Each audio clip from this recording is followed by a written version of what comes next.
everybody. Thanks for joining us this morning. My name's Angie Peltier, and I'm going to introduce the rest of our crew here today. Today's session is going to be focusing on how best to manage corn for either grain or for silage for livestock feed. We're happy to have you join us. These sessions are brought to you obviously by the University of Minnesota Extension, but we also have a couple of sponsors that we would like to thank. The Minnesota Soybean Research and Promotion Council and the Minnesota Corn Research and Promotion Council. My name is Angie Peltier. I will be one of your moderators today. I work as a crops educator for Extension up in the Crookston area. We welcome with us here today two gentlemen, two faculty members from the University of Wisconsin in Madison, Wisconsin. We have Dr. Joe Lauer. He is a corn agronomist for UW-Madison, and he works in the Department of Agronomy. He is a professor there. We also have a ruminant nutritionist, Dr. Luiz Ferraretto. He works for the UW-Madison Department of Animal and Dairy Science, a newly named department there. I do have a colleague here with me today. His name is Jared Goplin. He works as a crops educator and is stationed at the Morris University of Minnesota Extension office. So we'll talk a little bit about logistics here, and then we'll hear from our featured guests today. So a couple of housekeeping items. These sessions are meant to be more informal, more discussion based. Our presenters will, it's up to them whether or not they present slides. And we welcome them to do that. We will have some time to hear from our presenters directly. Each session is being recorded and will be posted at a later date on our website. We do have one more guest that has joined us today.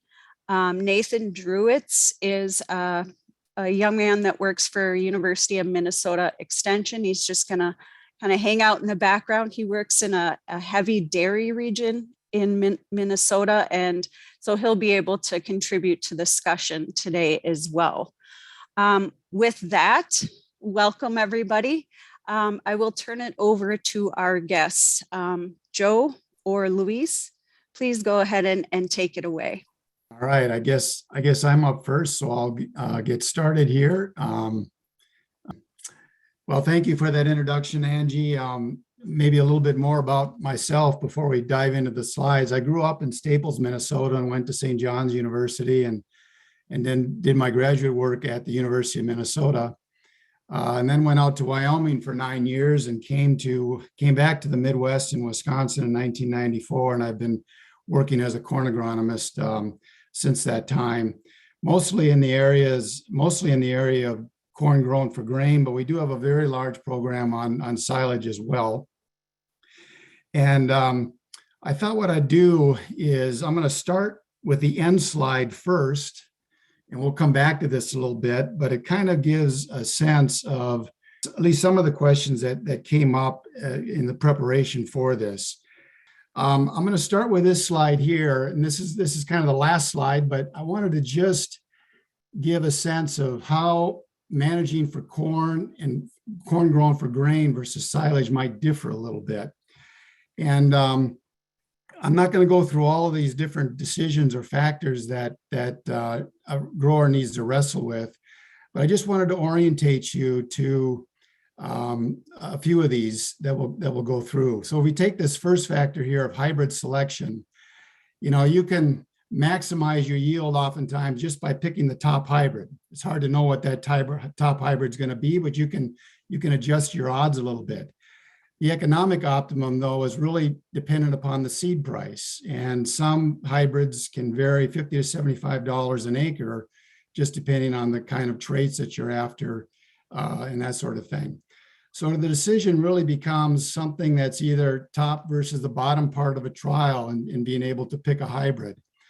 What we'll typically see for silage is about a 3.5 ton dry matter per acre swing for yield and about a 70 bushel acre for grain between the top hybrid in a trial and the bottom hybrid in a trial.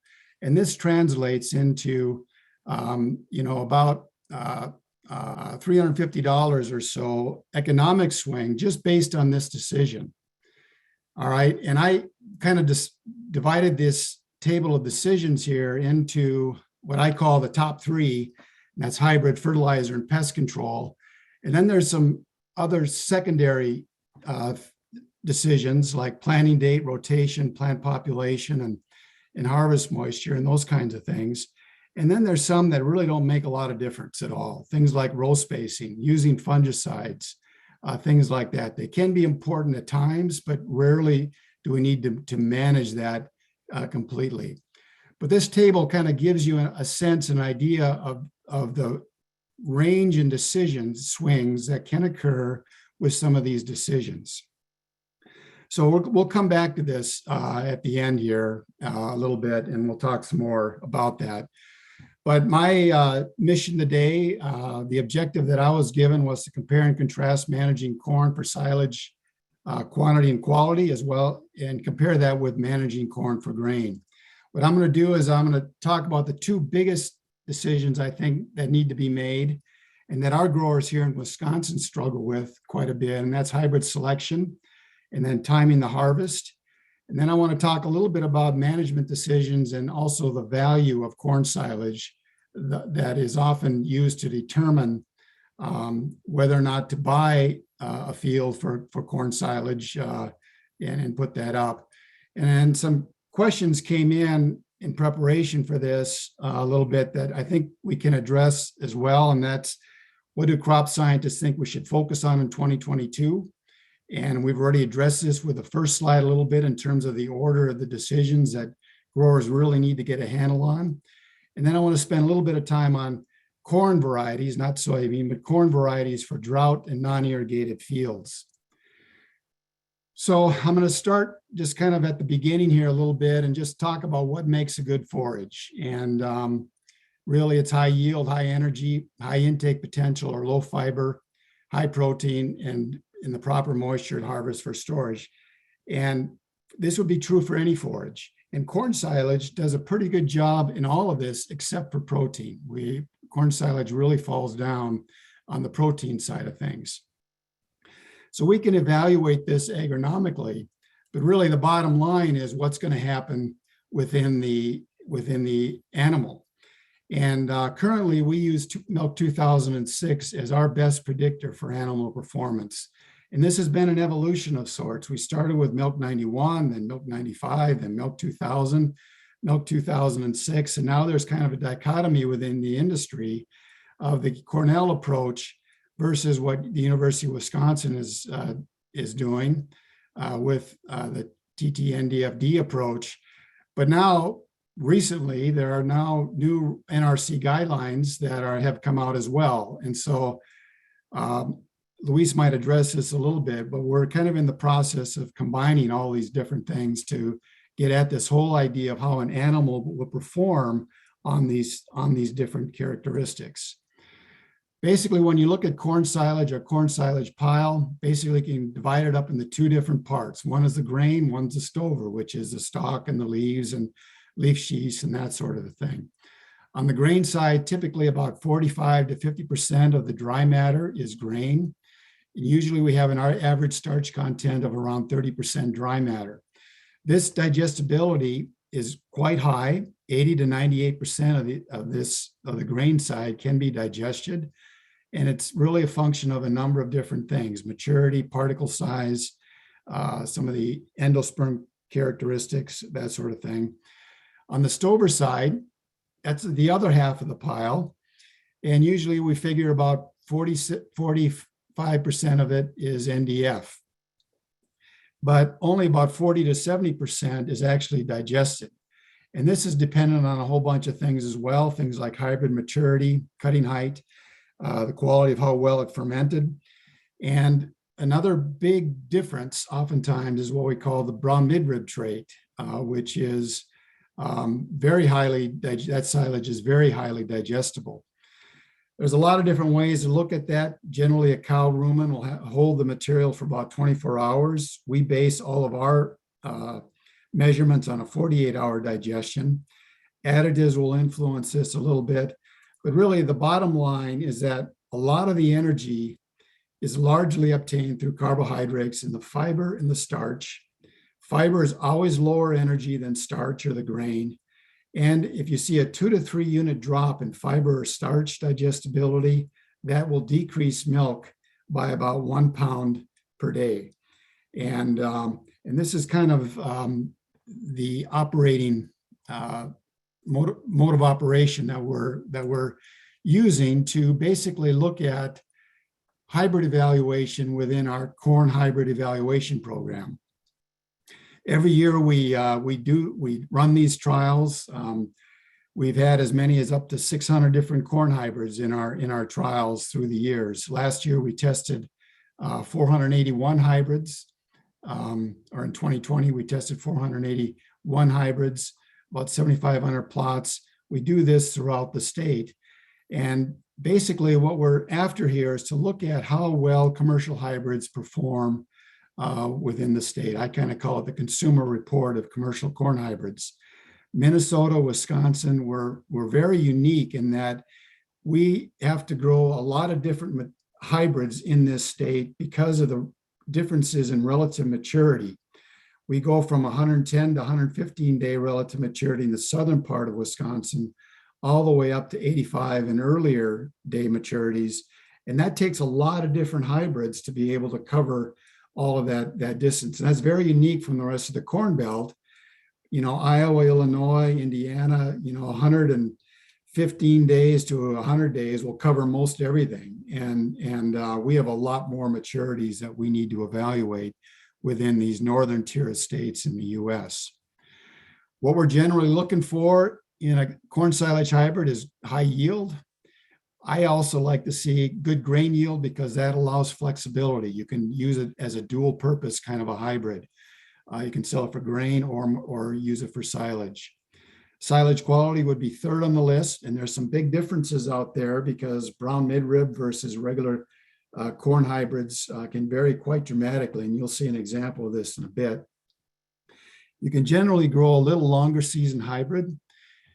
In Wisconsin, we know that every 2 days relative maturity difference means 1 bushel per acre, or means 1.9 bushels per acre difference. So if you grow a 90-day versus a 100-day hybrid, that's a 20 bushel per acre yield difference just based on maturity.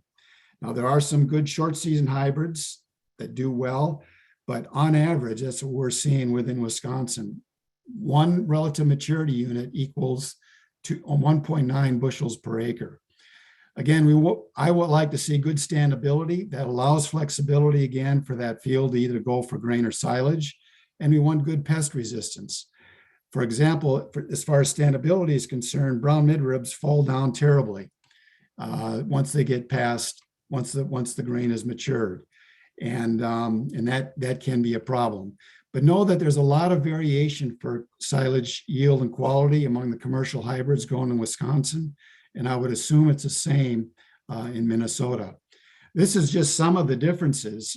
Here along the bottom, we've got year, and this is a silage yield difference between the top hybrid in a trial and the bottom hybrid in a trial. And you can see some years in some trials will see up to 7-8 tons of dry matter per acre difference between the top and bottom hybrid in a trial. On average, if you look at all these trials, and there's about 435 trials represented here, it's about 3.5 tons of dry matter per acre. When we calculate out and calculate milk per ton and milk per acre, again, the same sort of a thing here. Now we're looking at milk per acre. We'll see about, on average, 11,900 pounds of milk per acre difference. And again, even if it's only half of this, let's just say it's 5,000 pounds of milk per acre difference.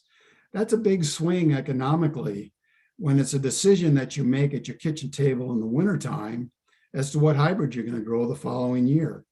And it really pays, I think, to be able to make a good decision in picking some of those hybrids. Now, we see a lot of differences. This is the way we represent our hybrid performance differences to our growers here in Wisconsin. We've got milk per acre on the left here, milk per ton along the bottom. Where these lines meet here, that's the trial average for milk per ton and milk per acre. And this circle here, this oval, is basically the LSD.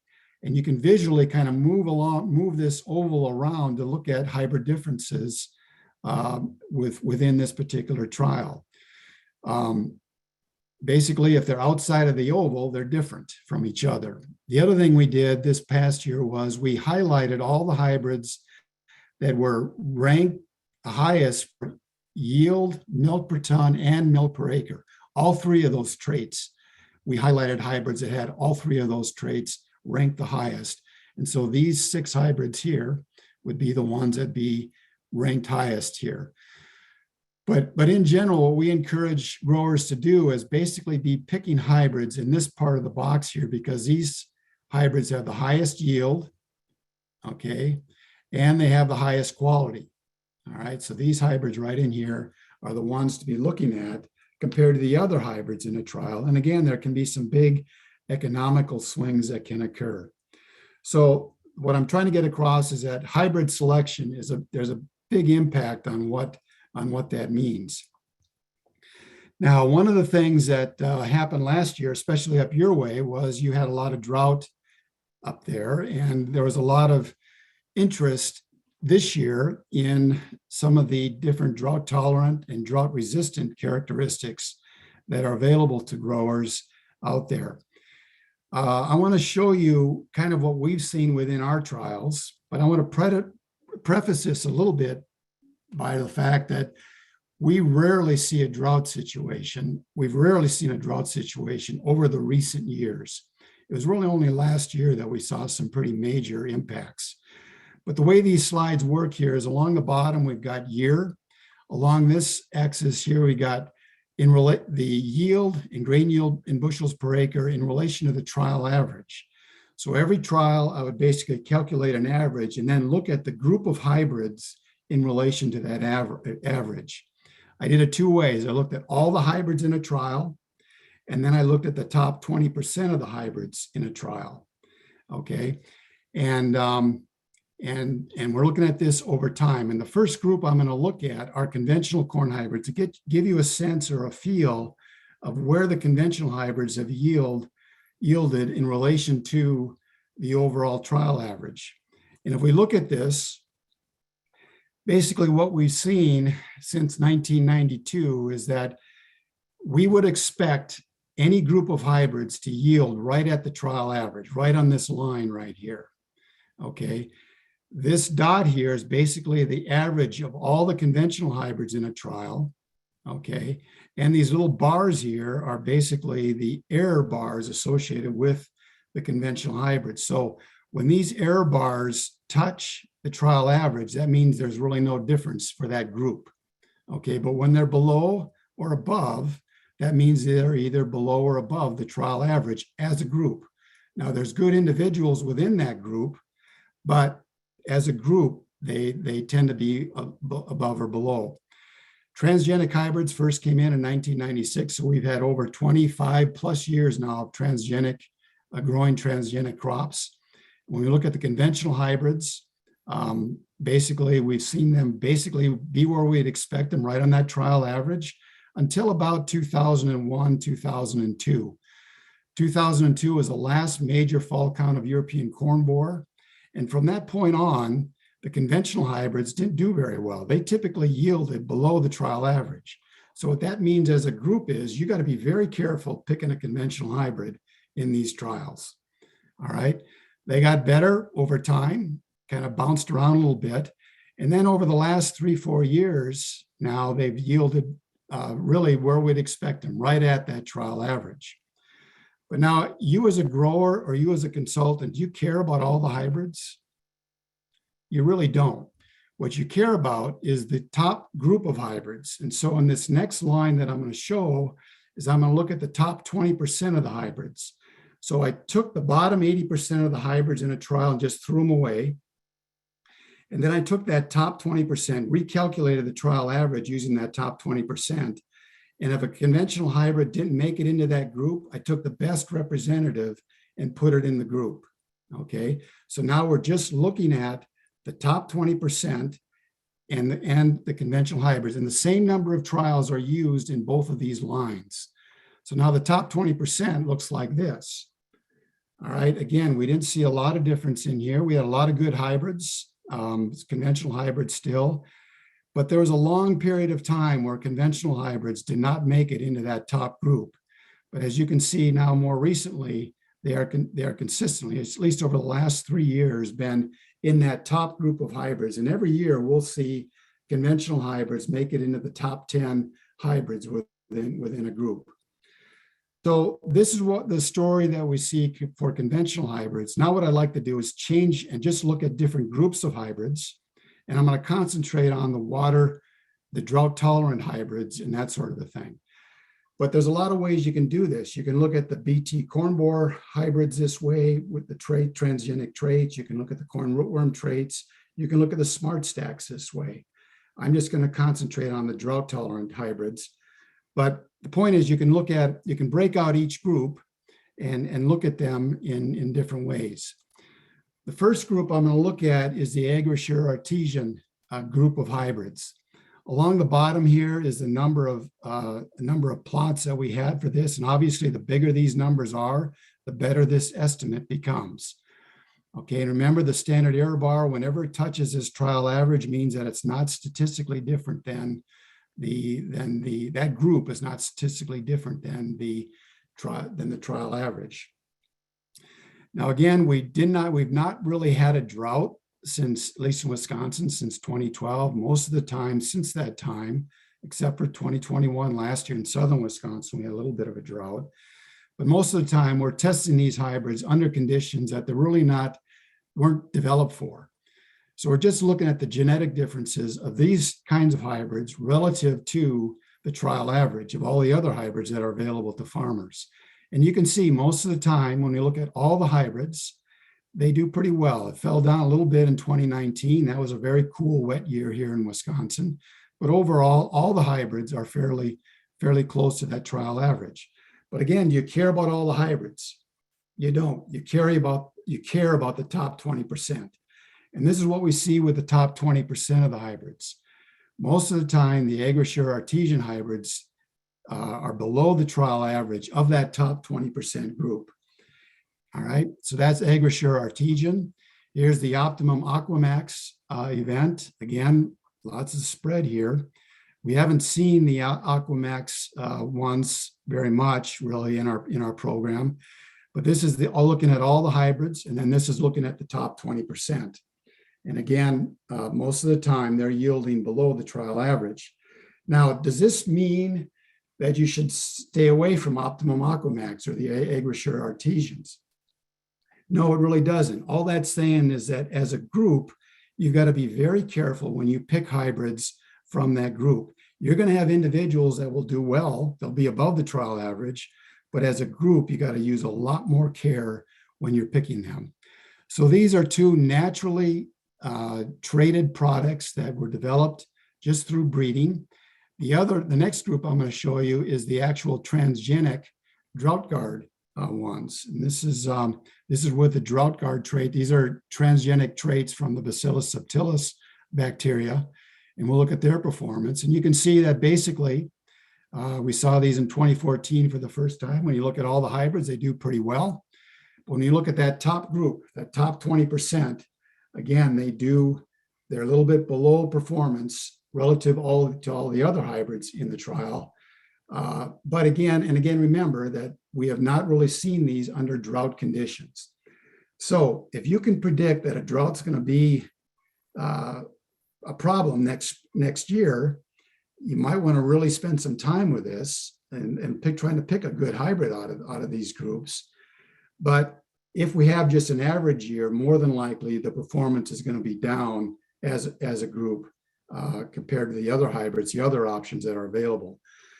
I could go into a lot of different events and transgenes and that sort of a thing. The one thing I will say about this is that I think the most important trait that everybody has to look at, and that's important to follow the refugia on, but I think the most important trait out there is the BT corn borer trait.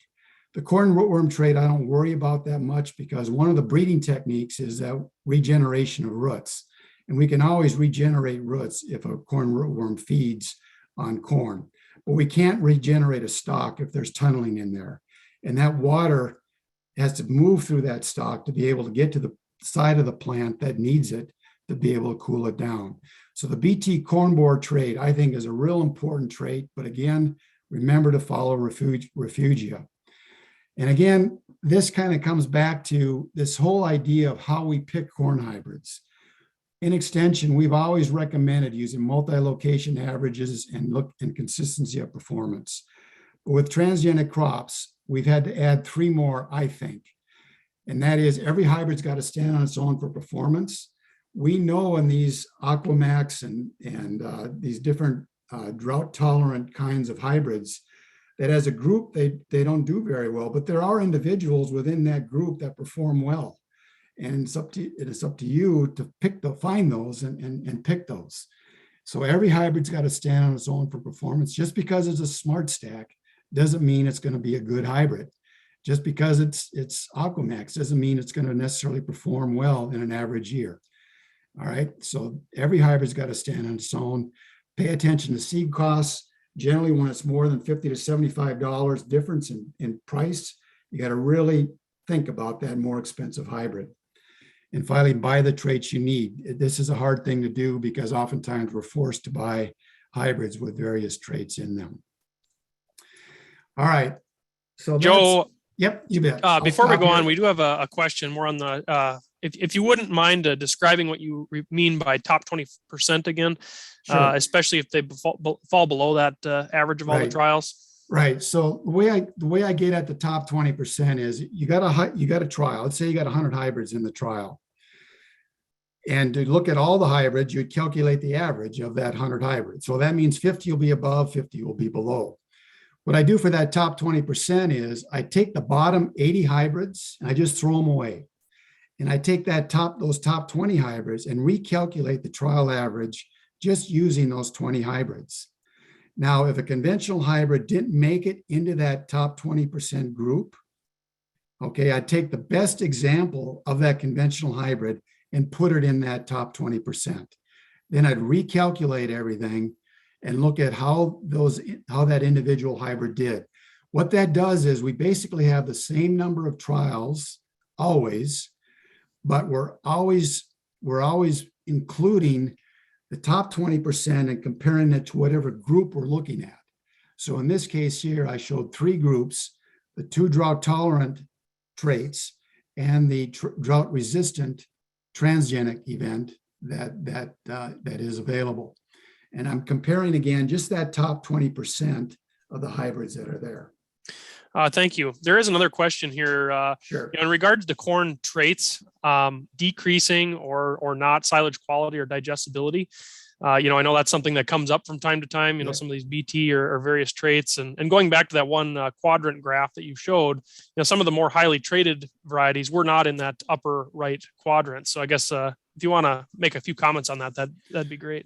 Generally, we don't see a lot of effect due to transgenic traits on silage quality. Okay. Where we really see the difference is whether or not we grow BMR versus leafy hybrids. BMR hybrids almost always have better quality and cows respond to them, but they're lower yielding. So they're typically in the lower right-hand part of that quadrant box. They're not in the upper right-hand side. All right, because they fall down in quality. The other thing that we see is that leafy hybrids tend to be very high yielding, but they don't have as much quality. Usually the grain content, the harvest index, if you will, is lower. There's just not as much breeding going on with leafy hybrids. And so they tend to be in the upper left-hand quadrant. In other words, they're very high yielding, but they don't have very much starch in them. All right. Those are the main differences. When we see transgenic hybrids, we don't really see a lot of differences between those and just regular normal hybrids. The transgenic trait really doesn't make an advantage at all at this point with the protective traits that we got. Now, will there be transgenic traits that affect quality down the road? More than likely there will be. But at this point, with the traits we have, we don't see a lot of differences. Thanks. I'm watching the time here, and I'm not going to go. I want to give Luis plenty of time here. I do want to go through this slide though, because when you manage corn for silage, this to me is really kind of where it all comes down to. Along the bottom axis here, we've got time during the season from July 1st to October 21st. And then along the y-axis here, we got the relative measure. And if we look at corn silage from a milk per ton perspective, what we see are basically two peaks. We see one peak right at flowering, right at the pollination period of corn, just like we do alfalfa or any other forage. And then like every other forage, it goes downhill.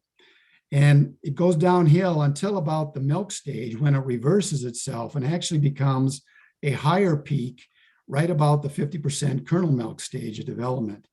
These two peaks, is really a double peak for corn silage, is unique in the forage world. Most of the time, forages just go down and stay down. But because of this grain or starch thing, we actually have very good quality as we head into maturity. When we look at NDFD is at its highest right around flowering and then steadily decreases over time.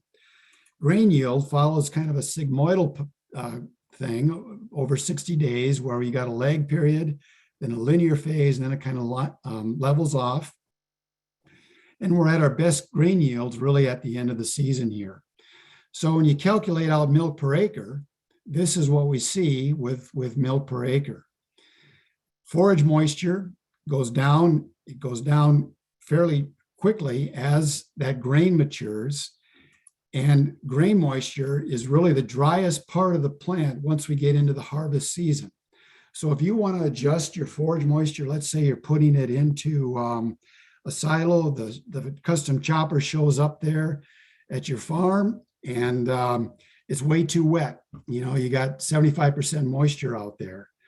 Well, one of the things you can do is you can raise the cutter bar and have more dry grain going into that bunker that will lower the overall moisture of that bunker to allow good fermentation to occur.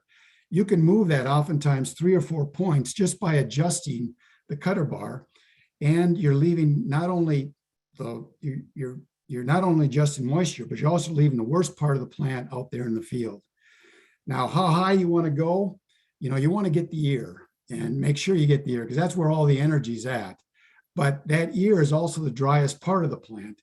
And that's how you can adjust that moisture to get that optimum moisture for good silage fermentation and insulation and feed out later on during the season. So this past year, you had a lot of drought over that way. And we've had through the years as well, too. And really, this whole curve is dependent on how successful you are at pollination. If it's poor, you can really harvest at any time. If it's fair, you can leave it for silage harvest. And if it's good, you can just do normal management, either silage or grain. But these are the options that you've got. The real struggle is when it's poor pollination, that corn is actually wetter than it looks because most of that moisture is sitting in that stover, and that can become a problem. So these are the different silage harvest times that can occur. These are just typical kinds of times that we would be looking at for harvesting silage. But understanding this whole concept of silage growth and development is key to managing that crop later on. And it impacts your planting date decisions, your hybrid maturity decisions, all those different things. At some point during the season, though, yield and everything just goes out the window. And really what we're after then is just getting that ideal moisture content for the silo that we're trying to store it in. And we've got a number of ways to manage for this.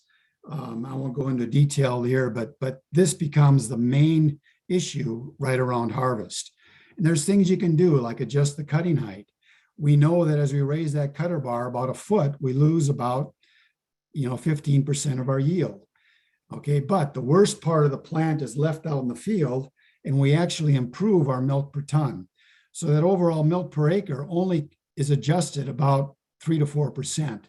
And if we want to look at forage moisture, we can adjust that forage moisture up to about 5 percentage units with just adjusting that cutter bar. So cutter bar height makes a big difference in not only the quality of the silage, but also the moisture of that silage as well.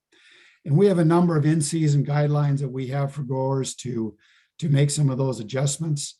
And some of these are shown here. We also do some silage dry down days. These are important for things to help growers make some of those. These are oftentimes done by either co-ops or county agents as part of their county programs. I'm seeing I'm running out of time here. I'm going to stop here. I can't really get into some of the other decisions that are there. I will come back to this slide here and just wrap things up. Just know that some of these decisions affect corn silage more than grain. We have those kind of listed here as to their relative yield swings and impacts that can occur. And with that, I think I'm just going to stop and turn it back so Luis has some time. Turn it back to you guys, Jared and Angie.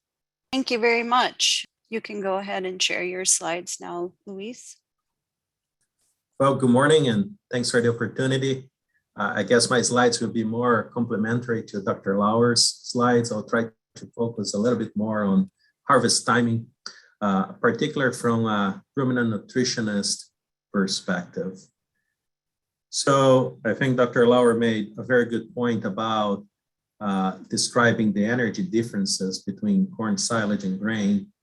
But even when we consider corn silage, starches is still the most important fraction when we calculate energy value, right? But of course, when we consider the whole plant, there is some benefit of the NDF digestibility.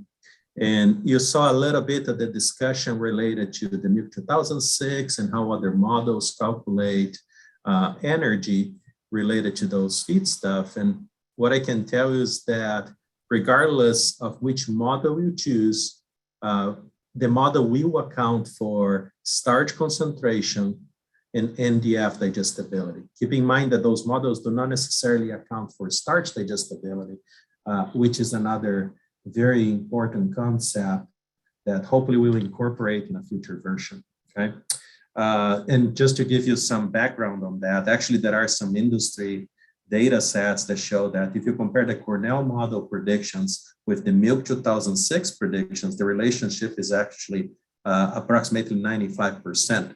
So pretty much they measure exactly the same thing with different softwares and different concepts. Okay, so basically they are not different concepts. Just keep that in mind. Okay. You obviously saw the original version of this slide earlier today. I've been copying and using this slide for a couple of years now. And I think this is actually very important because when we are making our decisions of how to improve the nutritive value of corn silage, we have to look to both sides, the grain as well as the stover fraction. And even though I show you that the NDF digestibility is less important than the starch digestibility for energy value calculations, it's still very important. In the case of high producing dairy cows, this is key because low fiber digestibility reduces intake.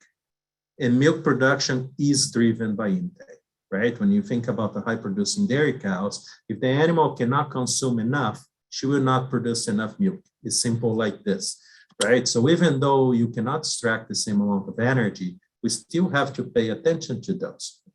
There are many things that affect the quality of those kernels and the quality of the stover.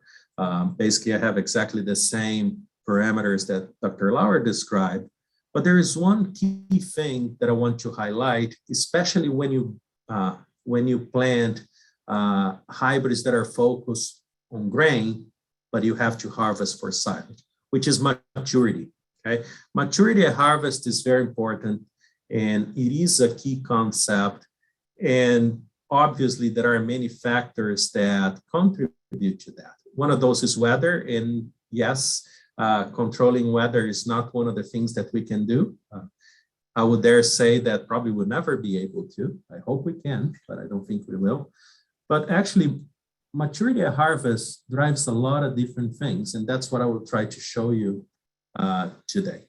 One of those things is the quality of fermentation. I will use whole plant corn silage as an example here, but this is also true for snaplage, high moisture corn, earlage, as well as other crops when you ensilo them.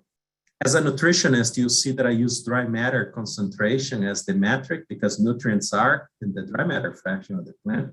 Okay, but I will do my best here to translate that into moisture because I know that usually crop specialists, they use moisture instead of dry matter. But something that is very important to consider, the more dry matter or the less moisture the plant has, worse for fermentation.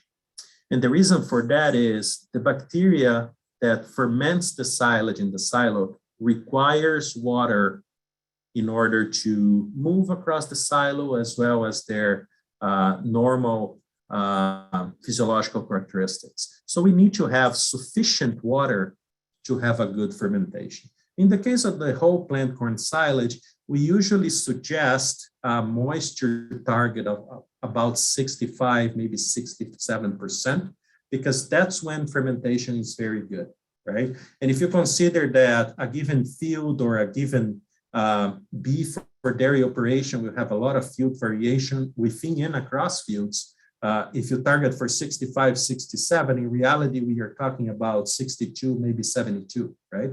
So there is a lot that we have to consider. So that's why I'm giving you a specific number here. If the material is drier, you will see that the green line here goes down. Those are the total acids, right? And well, why do we care about total acids? The more acid silage has, lower the pH, right? The pH here highlighted with the blue line. We need to reach a certain pH to ensure the silage is properly stored. If you don't reach that pH, let's use a very drastic environment here. Let's go to the 55, 60% dry matter or 40% moisture. You see the pH is close to 4.5. For whole plant corn silage, a pH of 4.5 is not good at all, right? For high moisture corn, that's not unusual, but for whole plant corn silage, this is not very good and allow undesired microorganisms to grow and can create some issues, right? So that's why harvest timing is so important from a fermentation perspective. If we think about high moisture corn, my suggested numbers for moisture will be approximately 25 to 30% moisture. Okay, if you go less than 25% moisture, fermentation is not very good. And actually, this is key because we know that starch digestibility is associated with fermentation. Good fermentation increases starch digestibility. Okay? But there is much more to that. When we think about the whole plant or the kernel maturity, it actually happens that the drier the kernel or the more mature the kernel is, harder it gets. Here we have vitreousness as a metric of hardness. Hardness and vitreous, they are very well correlated. So some years ago, we summarized some of the studies that actually measure kernel maturity using dry matter as the metric, but also measure kernel vitreousness. Basically, kernel vitreousness is the proportion of vitreous endosperm, which is the hard corn endosperm, to the flory endosperm, which is the endosperm where most of the starch is. Okay, so if you cut the corn kernel open, the flory endosperm is that very white portion, and the vitreous endosperm is that very yellowish portion of the kernel, which is very hard. Okay, so the higher the vitreousness, more of that hard endosperm. And you can see that as the maturity progresses, the kernel vitreousness goes up. And throughout these different studies that are conventional, BMR, leafy type of hybrids, and this is true for all, regardless of the hybrid you use, this is physiological to the corn kernel. Well, why do we care about that? We care about that because if we use these corn kernel pieces as an example, it makes a huge difference for digestion. Okay, so this was a study coordinated by Dr. Shaver. I was in grad school under his supervision during that time, and I had opportunity to work with some of my colleagues, and I think working is a lie because they did all the work and I just helped analyze the data. But basically what they did is they grabbed 100 hybrids that Dr. Shaver had accumulated over the years at silage maturity, and they cut those corn kernels from 2 to 64 pieces, okay? Took a lot of time, a lot of work, but the reason why they did that was we wanted to understand for all those hybrids, the more we reduce the particle size, does it matter? And it actually matters a lot. After they did that, they put those into nylon bags and they put those bags inside the rumen of a dairy cow. And that's what those dairy cows told us, okay? The blue line are the whole kernels. Intact kernels, we didn't touch them, okay? And then after that, we have the 2, 4, 8, 16, 32, and 64 pieces. What we saw is that the more pieces you break kernels into, in this case, more pieces you cut those kernels into, more digestible they get. But what do that has to do with vitreousness, kernel hardness? Well, the harder the kernel is, harder it is to break and harvest. There are a lot of different data sets that show that if you enter to harvest a field that is too dry or too mature, you actually end up with very few broken kernels. The more intact kernels you have, worse it is. Well, Luis, but in this particular case, you use unfermented kernels, right? When the kernels are in the silage, they get soft, right? Because they are wet, and then the animals have opportunity to masticate. Yes, the animals can masticate. However, they don't masticate all of them. Think about a dairy cow, for example, consuming sometimes 60, 70 pounds of dry matter per day. They eat very fast. They will not masticate a lot of those kernels, okay? So that's why when you go to the pen of a dairy that has very bad processing, you see a lot of corn kernels in the manure. It's not unusual, it's actually very common, right? And one of the factors of that is kernel moisture, right? Dr. Lauer made a very good point about the importance of the kernel milk line. And I will mention that with the increase in technology availability, for example, now we have a lot of different portable NIRs that we can start using to measure moisture or dry matter concentration, right? Sometimes we overlook this specific parameter. And I want to tell you that kernel milk line is as important as the whole plant and the kernel moisture level, okay? And the reason for that is the dry down rates of different hybrids vary. I'm gonna use the stay green characteristics as an example, okay? For those of you that grow corn for grain, very likely your corn hybrids have a lot of this characteristic, right? This characteristic is key. It will keep the corn plant green and is standing for longer, so the kernel can dry down faster, and then you can harvest the kernels later. For silage, and this is my opinion, okay, not everybody will share that opinion with me. I actually particularly dislike this characteristic because it makes the harvest timing more difficult to determine. And the reason for that is if you're using the whole plant as an indicator, the whole plant moisture or dry matter as an indicator, sometimes you reach that perfect spot that I mentioned for moisture, but the kernels are too dry. If the kernels are too dry, they are too hard. If they are too hard, they don't break, right?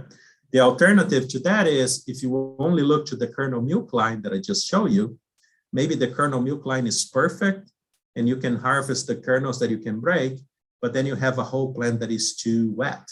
And then basically what you do is, if you have a lot of moisture in the silo, you may lose a lot of nutrients to seepage, right? The water is going to go down through the silo, take some of the nutrients with it, and then consequently fermentation may not be as good, right? So you have to be very careful when you make those decisions and pay close attention to both kernel milk line as well as the dry matter or moisture, so you can make the best decision for harvest time.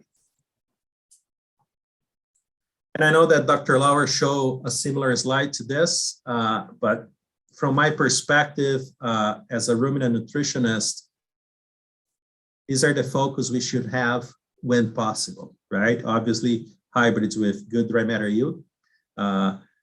Yes, sometimes greater dry matter yield goes against silage quality, but at the end of the day, you still have to feed animals. So dry matter yield is by far the most important metric, right? As far as you don't have too bad of a material. When possible, enhance NDF digestibility. I'm a big fan of BMR, but you will have to sacrifice some of the yields for that. When possible, use soft kernels or floriendosperm. Those are easier to break. So maturity becomes slightly less important. Maturity will always be important, but this may help with starch digestibility. Pay attention to state grain characteristics. Yes, for corn grain production, please use those hybrids that have those. But if you plan to have corn silage, keep an eye to this characteristic as well, because you don't want to have excessive state grain characteristics, which may compromise your harvest timing. And obviously try to find hybrids that are resistant to insects and disease common in your area.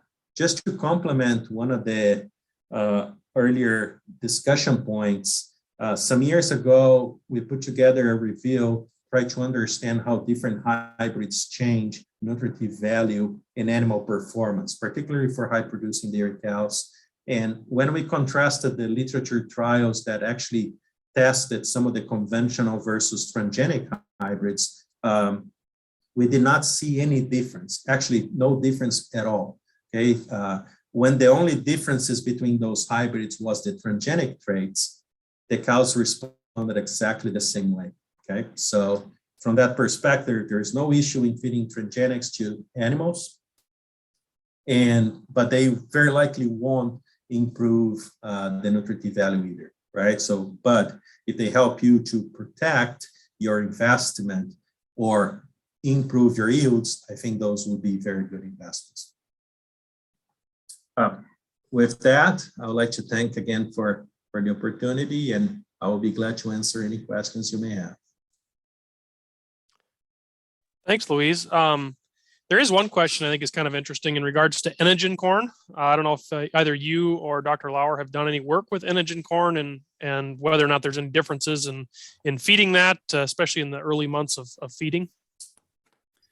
Yeah, that's a great question. That's the theory behind Enogen corn, right? I actually run a fermentation study with Enogen corn while I was at University of Florida a couple of years ago. And we did not see this benefit on starch digestibility. And there are 2 feeding trials available to date with dairy cows. And one of those studies, the animals had a slightly greater feed efficiency, but total tract starch digestibility was not different. So I'm not sure exactly how efficiency was improved by that specific study, because the few data sets that are available right now do not really suggest greater starch digestibility, which is not necessarily a bad thing, right? Because if you think about the Enogen corn, theoretically, the amylase inside those kernels are supposed to pre-digest that starch, right? So maybe there is more glucose available directly. We do not know.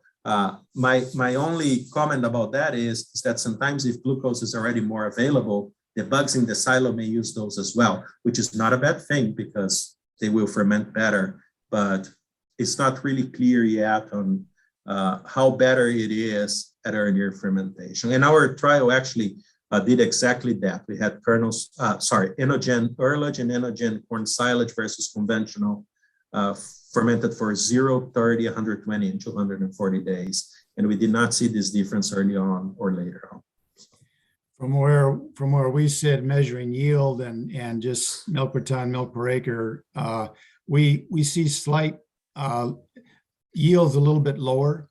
And I think it has to do a little bit with the breeding effort that goes into some of these things, but our data has indicated that the yield is a little bit lower than most other hybrids out there.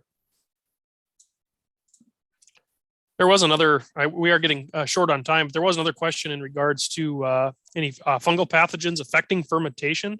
I don't know if either of you have any experience with that and want to comment on any issues that you can see in fermentation with any of those pathogens. I can start, and Luis probably has more experience than I do. I get it to the bunker and then I forget about it usually. But generally what we see as far as quality issues is more the mycotoxin, aflatoxin kinds of effects that go on with corn silage. And again, it's very difficult to predict when you're going to have a problem. I get every year I get a call from a dog food company about how much mycotoxin we're seeing in Wisconsin this year, because they're concerned about, some of the corn grain going into dog food. And again, it's just so hard to predict.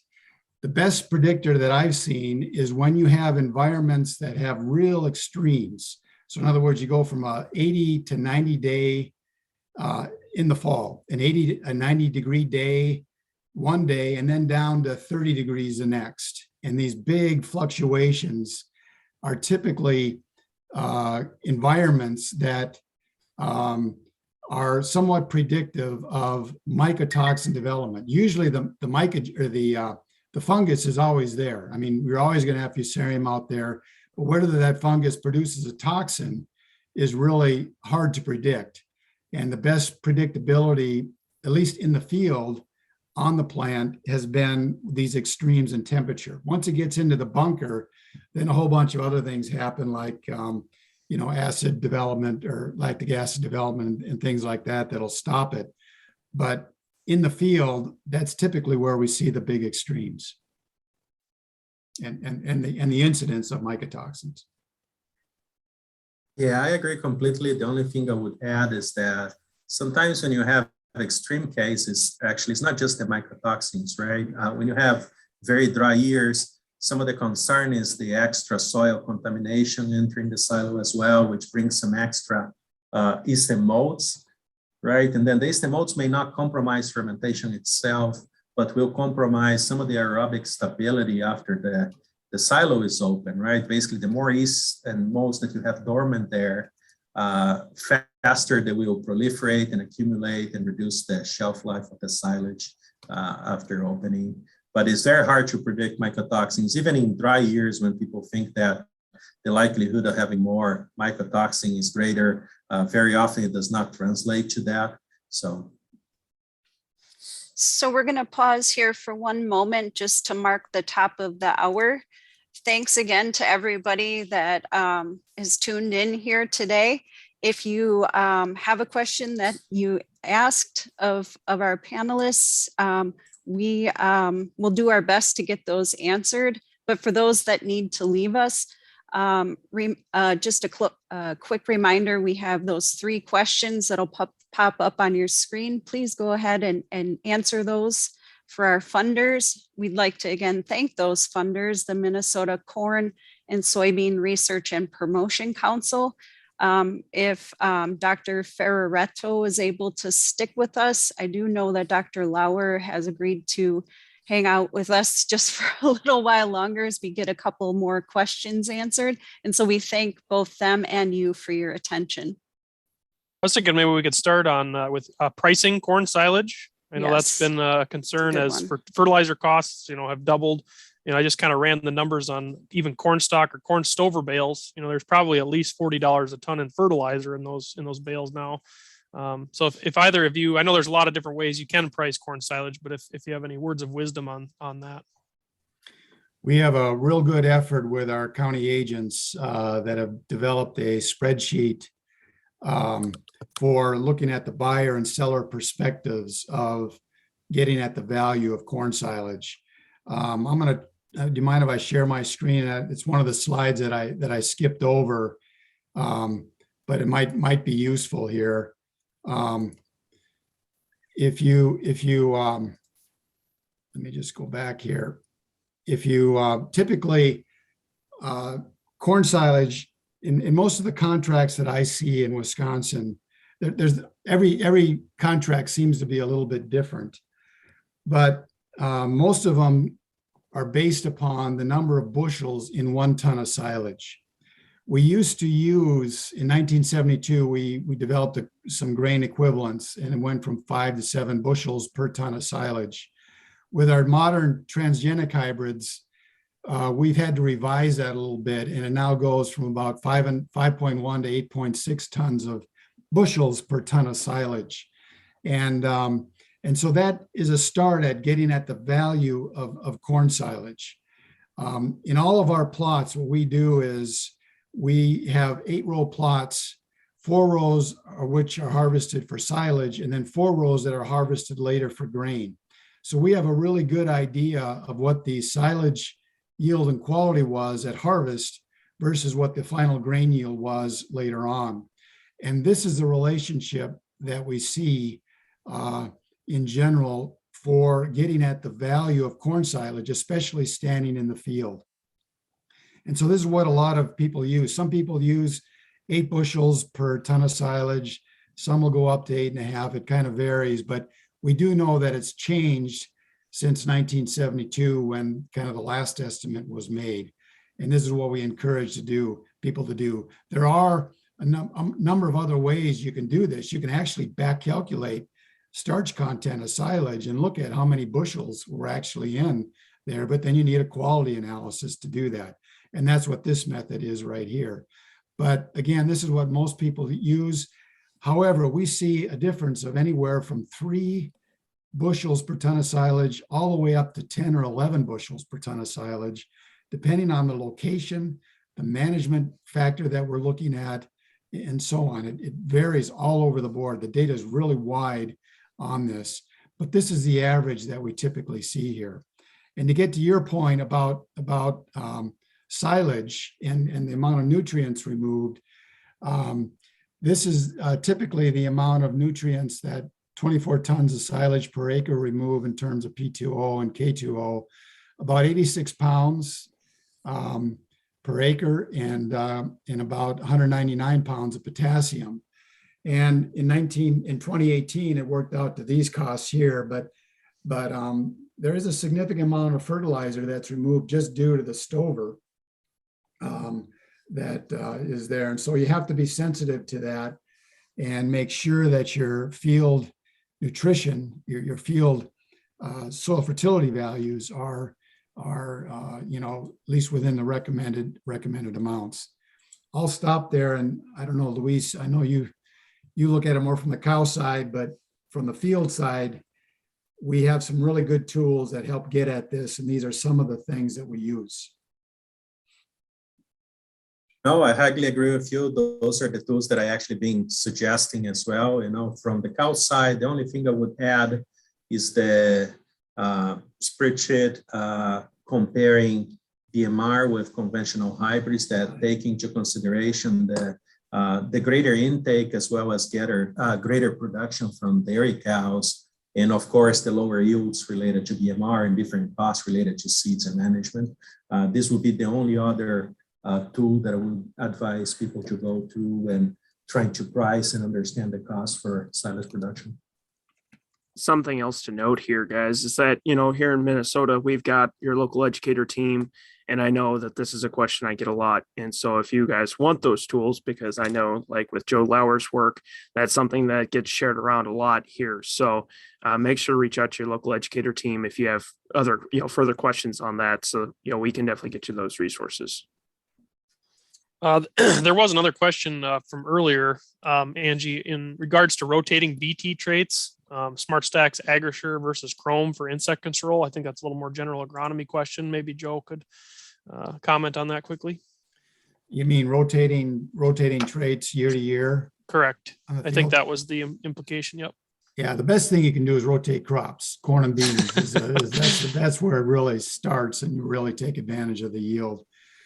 Oftentimes, people will grow, the second year of corn, they'll start to put in more rootworm traits. For example, the first year, once they follow beans, they'll maybe just the corn borer trait or the Roundup Ready trait. But by the second year, we start to see more and more corn rootworm traits as well. And what we see in our data, this is a trial that has been going on now for 40 years.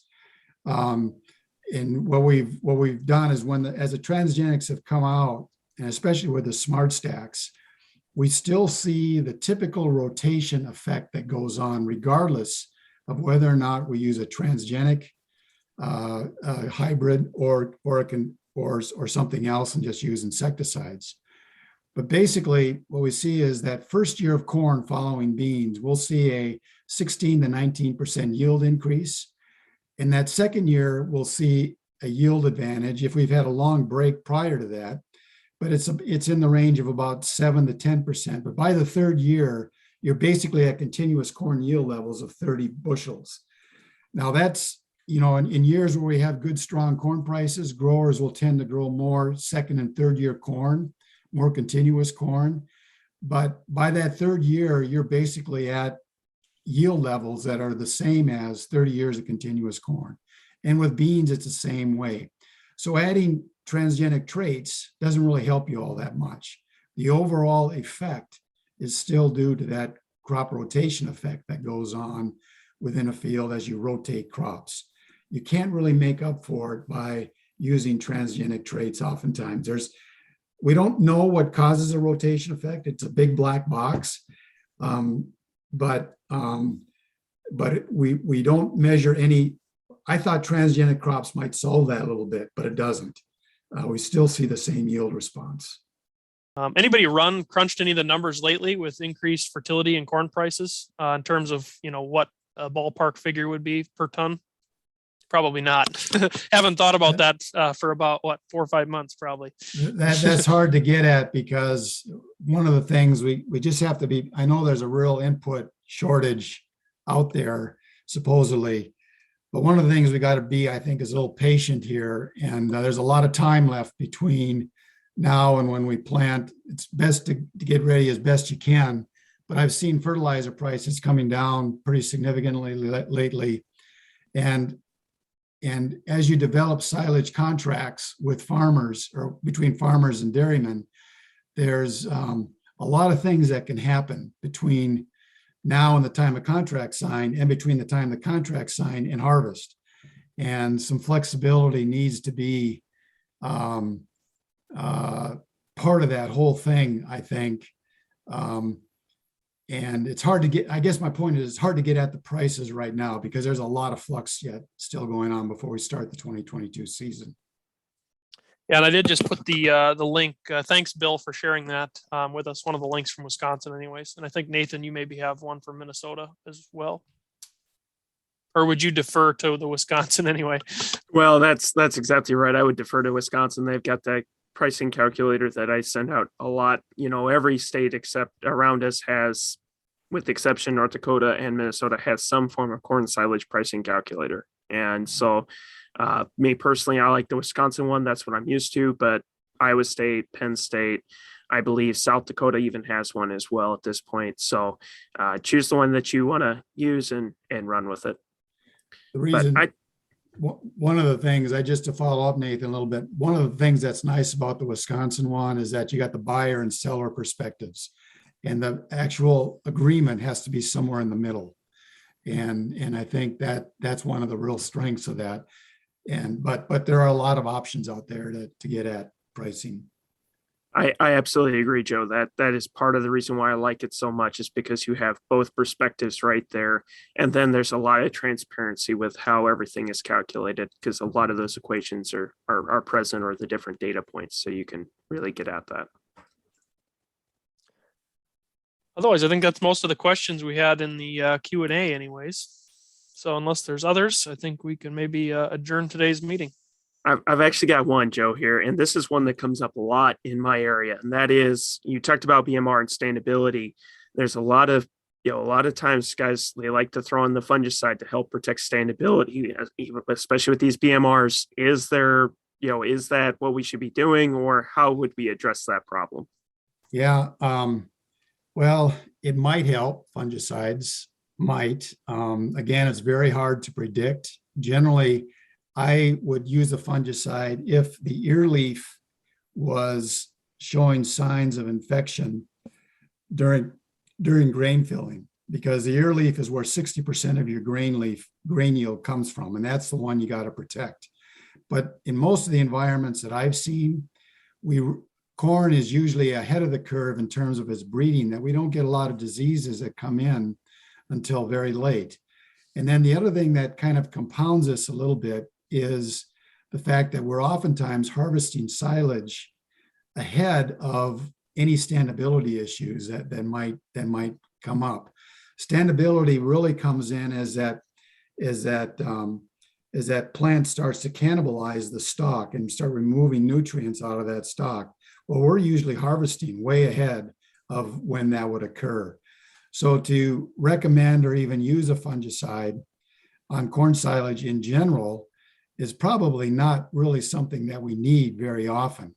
And again, my predictor would be what's going on with the ear leaf during August. Okay. So when we start talking about BMR corn, which is really susceptible to standability issues, again, the standability issues come kind of after grain filling, long after we've harvested most fields for silage. And so I would struggle with using a fungicide on corn silage in general. But if there was going to be any place that might have something, might be BMR corn, but even that would be a stretch, I think, because of the timing of when we harvest it. Now, if you're going to leave that for grain, you darn well better use a silage, or you better use a fungicide. And not only that, but make that the first one in the queue, because more than likely it's going to go down, and then you got a mess on your hands. And then you got the cost of drying that corn as well later on, unless you can use it for high moisture corn. So if you're going to harvest it for silage, I don't know if I'd use a fungicide. So there's one more here from Brian. He was asking, from what you see growers are doing with growing and harvesting silage, what things should we as agronomists pay most attention to? So really kind of in the context of crop consultants and agronomists working with farmers. And I know in some areas there's getting to be, new dairies popping up here and there. Maybe they're growing corn silage contract acres and they had not done that previously. So I think there is a little bit of a learning curve in some areas. So any words of the wise, I guess, there. Yeah, I didn't get into some of the management decisions, but we did touch on hybrid selection and harvest timing. Those are the two biggest struggles I think that we have in Wisconsin. But there are differences for plant population, planting date, and also row spacing and soil fertility. You would manage corn differently depending on whether you're growing that field for silage or for grain. And generally, the general principle is that what you do for grain, you do for silage. But if you want to tweak yield a little bit, you do some different things for silage. Like, for example, in row spacing, for example, we see a response with growing corn for silage in narrower rows. When we grow corn for grain in narrow rows, we typically see about a 3 to 3.5% yield increase. With silage, it's about 7%. So basically, you've doubled the yield response. In both cases, it's small though. 3.5%. I mean, you can have a swing like that pretty quickly in most any decision you make. Okay, so that's one example. Plant population. We see the population that maximizes grain yield at about 38,000. The economic optimum, once you take into account seed costs, is about 34,000. But for corn silage, we can go up to 45, 49,000 plants per acre and maximize our yield and milk per ton at that level. But 35,000 plants or 38,000 will do you just fine as well too. That's not a bad place to be. And then planting date, we see big swings with planting date for grain once we get into June planting dates and we're delayed. But with corn silage, the swing is relatively small compared to what it is for grain yield. So those are the kinds of things that are adjusted a little bit. In that first slide I put up, we kind of addressed some of that a little. And from a consultant point of view, if you know a field is going to go into corn silage, those will be some of the things to kind of look at. Well, thank you for your time and sharing your expertise with us here today. It was a great session. You answered a lot of the questions that I had going into this, just because in my neck of the woods, so many people were kind of scrambling to try and find anything to feed their cattle. And so just kind of put many more questions in the old brain than we typically would have, because I mean there are quite a few pastures around as well, and I think people get by with quite a bit of haying, that sort of thing up here. But thank you so much for your time here today. Thanks for all the great questions that were asked by our audience members. And Jared, Nathan, anything else to add? Just a big shout out to our friends to the east. You guys have a lot of good resources on forages and silage especially. So we appreciate you having that and maintaining that for our use, even though you don't get much in return. So thanks. Thank you. It's our pleasure.